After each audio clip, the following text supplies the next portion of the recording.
In the mid-1990s, there was a small group of very dedicated friends and parents of the Cathedral School that did some preliminary work about the idea of continuing Episcopal education in the city beyond what was currently here. This committee put together a survey and basically sent it to the preschools and elementary schools around the city to see what parents' responses would be to possibly sending their child to an Episcopal middle school.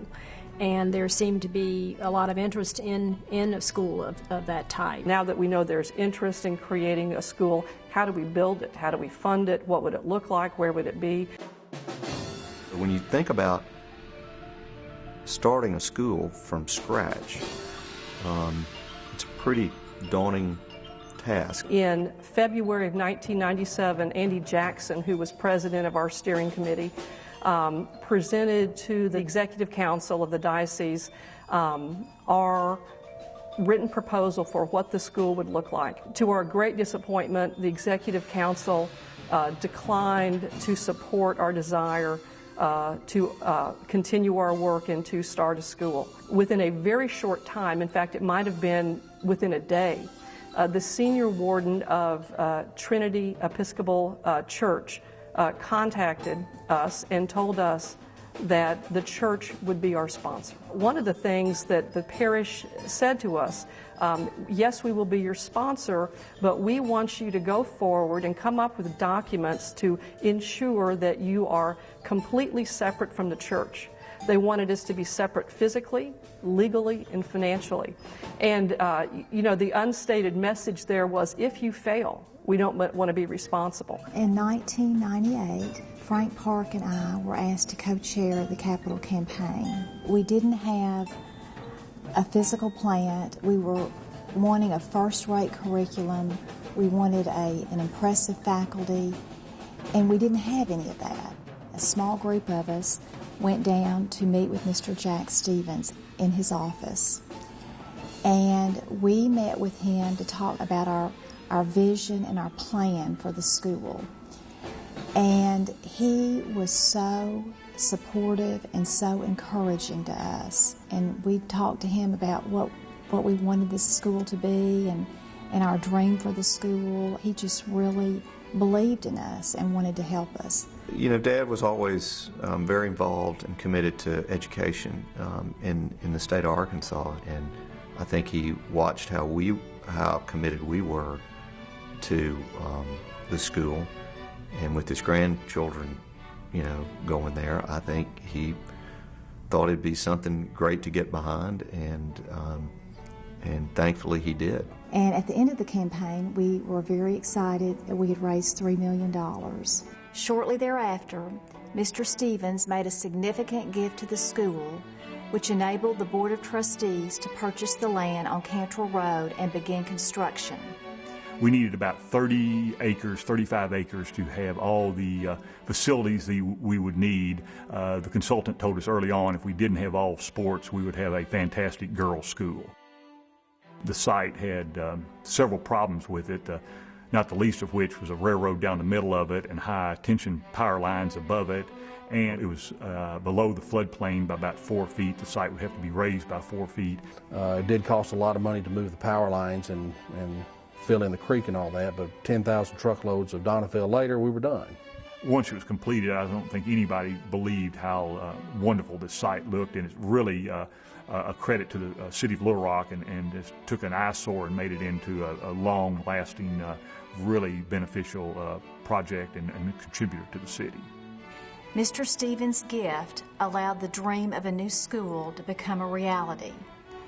In recognition of his generosity and lifelong support of education, the Board of Trustees voted in May of 2000 to name the new site the Jackson T. Stevens Campus in his honor.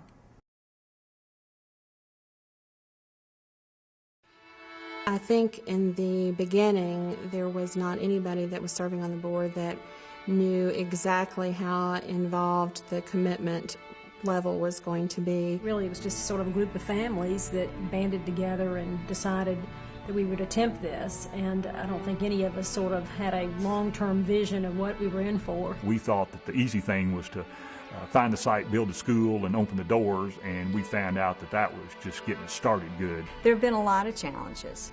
There have been learning curves to all of this, and there have certainly been growing pains. But I would say that these challenges have been met with just pure perseverance. This nucleus of parents that were down there day in and day out in committee meetings, and they could begin some days at 8 o'clock in the morning, and we could walk out, at 7 o'clock when it was time for dinner. From picking the bricks and mortar to going over student handbooks. It was just overwhelming. We would have a list every time we'd have a board meeting of things we'd never thought of or never dreamed of. There are no clubs, there are no organizations, there's no athletic teams, there's nothing. And we even had a committee that worked with the administration to determine what the uniforms would be and the dress codes. In the end, I think the school has benefited from that level of commitment. I think it's been a bonding experience for everyone who has ever served on the Board of Trustees. I think if my assignment was to take Utah Beach on D-Day, I'd want those board members with me. Gratifying, absolutely, but not for the faint of heart. We opened in temporary quarters at Quapaw United Methodist Church in 1998. We kind of patched and plastered and threw some paint on the walls and made it livable for 2 years. We were 4 core faculty members and approximately 40 students, so it was a big family. It was nothing like it is now. We had lunch catered in every day. One day it was from Wendy's, one day it was from Subway. We didn't have a library, so we would go downtown and use the main library downtown, and we would use the city buses to do that. We didn't have any school buses to move the football and basketball teams, and we'd move them in our cars, and then we rented a bus and found out nobody had a level 2 driver's license, commercial driver's license, so we had the bus, but we couldn't have it. Nobody was legal to drive the students to the games. The first year, I was the mathematics department, but I also taught the media class, I taught a religion class, I taught a keyboarding class. I mean, we all took and did what we needed to do. We were starting from the very beginning with nothing, and so to pick the textbooks, to pick the curriculum, to pick the clubs, to design what it was going to look like, that responsibility was heavy.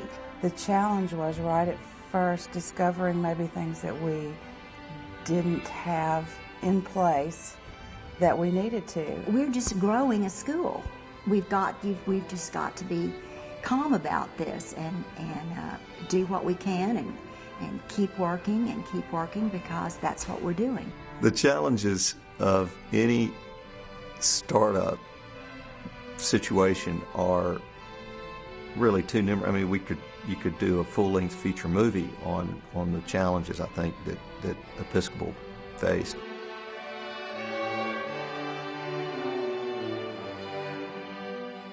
The first day of classes in the year 2000, in that hot August day, and when the gates opened, on the Jackson T. Stevens campus, and I drove in, and I just could remember, the bell rang and everybody scurried to their little classrooms. I walked around and saw all these students sitting at these desks that we had, gotten into place kind of at 0 hour, and I just thought, oh my gosh, it has happened. It is a school, and believe it or not, it worked like clockwork that first day. The first day I stepped on this campus as a teacher, I thought, this is a dream come true.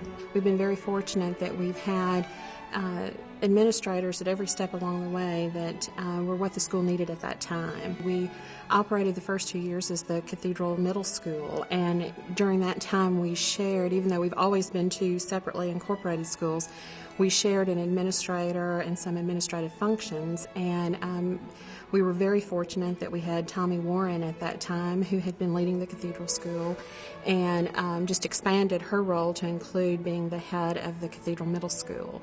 And she was with us through the very 1998, the opening year, through she retired in 2003. And we had an interim head, Dr. Ned Fox, was with us, and he was exactly what we needed that year. It allowed us to launch a full-scale search for our next headmaster. That is when Dr. Mercer Neal joined our school, and he has been with us the last 4 years, from July of 2004 through this June of 2008. And he has been another very experienced independent school administrator, and we've really benefited from that over the last 4 years. And as we've expanded now to begin to develop our lower school division, Steve Hickman is joining us, and we're just thrilled that he's going to be joining us. The school just continues to grow and thrive, and we're very fortunate. Perhaps the most profound of changes has been the constant strengthening of faculty. When I was hired, I was asked to come here to create a program. That really, really enthused me. And to have an opportunity to completely create a new science program was just something that I couldn't resist. I've been here since the doors opened in August of 2000. I'm chairman of the department. I am sponsor of the senior class and sponsor of the newspaper. And, and this is supposed to be the end of my career. This is the last 10 or 15 years. But that is the exciting thing. If you want a challenge and you want to be really, really involved in the life of the school, then this is the place to be. We've grown to the fact where we now offer courses such as AP Statistics, AP Calculus, not only Calculus AB, but also Calculus BC. We've gotten chemistry, we've gotten physics, we have advanced placement courses, astronomy, anatomy and physiology, so we're just continuing to grow. Over the past 2 years, we planned and implemented the first laptop program of a one-to-one nature in the state of Arkansas.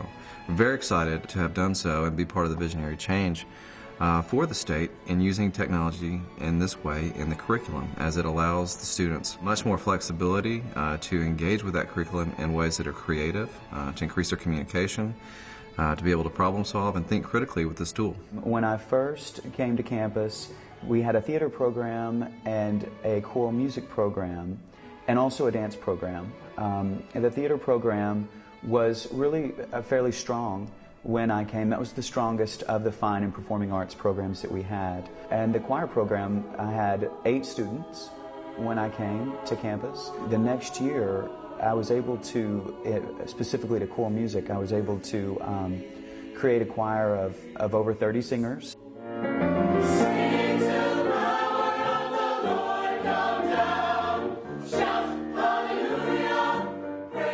Talented kids. Shortly thereafter, we created an orchestra program. Then that led to a percussion ensemble, because there was an interest in percussion. It caught on really fast. I think our families enjoyed it and the kids enjoyed it. The feedback that we get on the artwork here is very positive, and they do a great job of showcasing our work around the city in local galleries and promoting it through their art shows. But our art program here is very strong.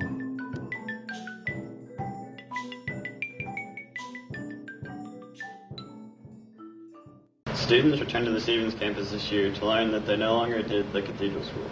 Reporter Courtney Lau has this story. The Cathedral Middle School and High School has a new name. As of July 29, 2003, the Board of Trustees changed the name to Episcopal Collegiate School. The school's name changed at the July 2003 board meeting. Even though the Cathedral School, the elementary school downtown, and the Cathedral Middle and Upper School at the Jackson T. Stevens campus were always 2 separate entities, because we had shared a common heritage and an outgrowth together, we shared some administrative and operational functions. But with the growth of the school, there came a time when we had to separate completely. So the board considered that, and the marketing committee made a recommendation that this would be the moment in time to change the name of the school, because we hadn't had a graduating class yet, but the first graduating class would be in the spring of '04. So at that July '03 board meeting, they agreed with that recommendation, and the school's name was changed to Episcopal Collegiate School. One of the first places students and the public noticed the name change was right outside the school. Since this was changed in the summer, in July of '03, we also wanted the students to come back to school in August and see the new name. So we had the nomenclature, the signage changed on the front of the school. The Wildcat scoreboard was changed. The stationery was changed. We had to develop, the laurel and shield, our symbol. We had no diplomas, no class rings that said Episcopal Collegiate School. Basically, all the things that name a school needed to be invented. So there was a lot done in a short amount of time, and one of the really fun things, just mainly for the students, because they, this was a change for them too, was we had all these activities planned the first week of school. And it started off the first day with that a skydiver came, and he had on the Wildcat uniform and the Wildcat head, and all the students were on the field, and we did a big E, and he took an aerial photo of the E.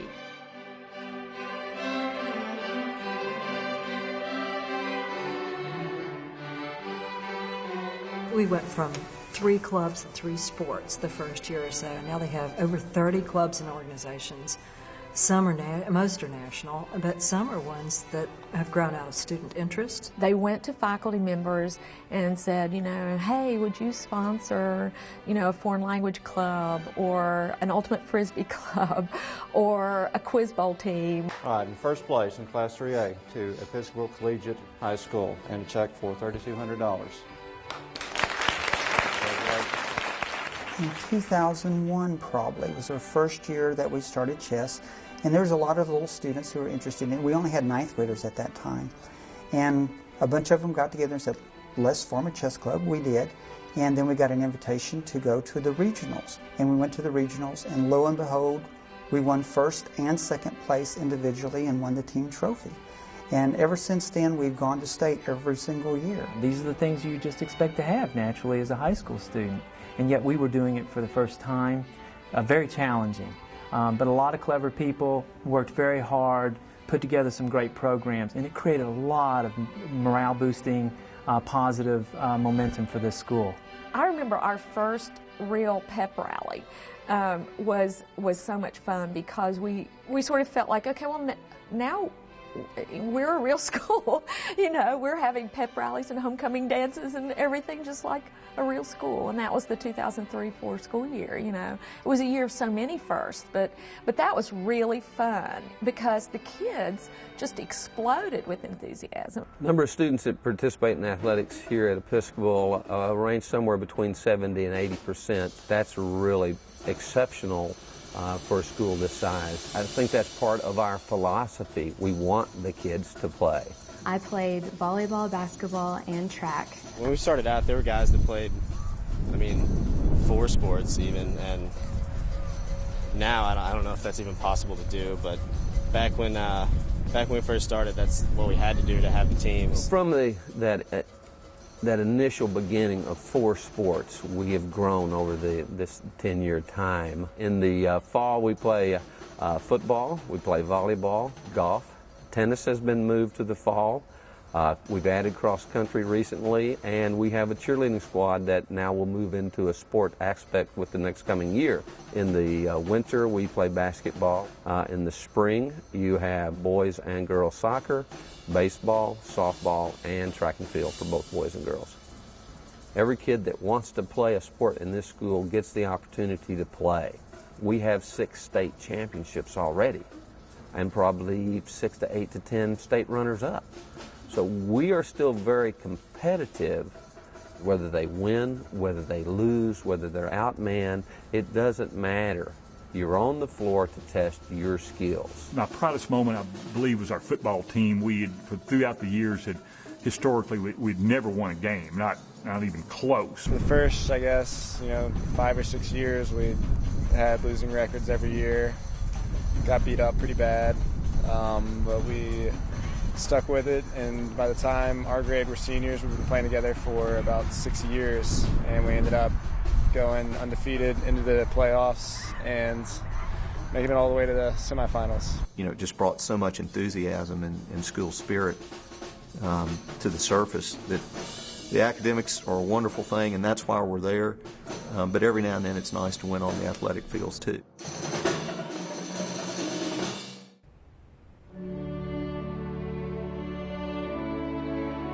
During the school's 2 years at the temporary Quapaw Quarter United Methodist Church location, the students of Episcopal Collegiate developed and voted upon a school motto.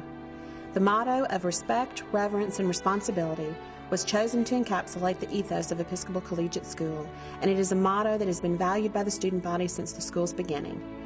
Episcopal Collegiate School's motto of respect, reverence, and responsibility is reflected in the honor code and in the day-to-day life of the students at Episcopal. In the spring of 2003, we asked students if they would be interested in serving on a committee to develop an honor code and an honor council. And we had 20-some students who did. When we were talking about the honor code and what that looked like at Episcopal, we talked a lot about how we wanted to treat ourselves and how we wanted to treat other members of the community. And especially when we were writing the honor code, Natalie and I were part of that group, and we said, rather than saying we want a school that doesn't lie, doesn't cheat, or doesn't steal, we said we want a school that does respect the integrity of every person, and we want a school that does uphold each person's dignity. And so I think that that's part of it too, that the Honor Council is charged with sort of reminding the student body of how we want to treat each other and how we want to function as a community. It doesn't eliminate problems, but it's a very respectful way of going about dealing with things that happen on our campus.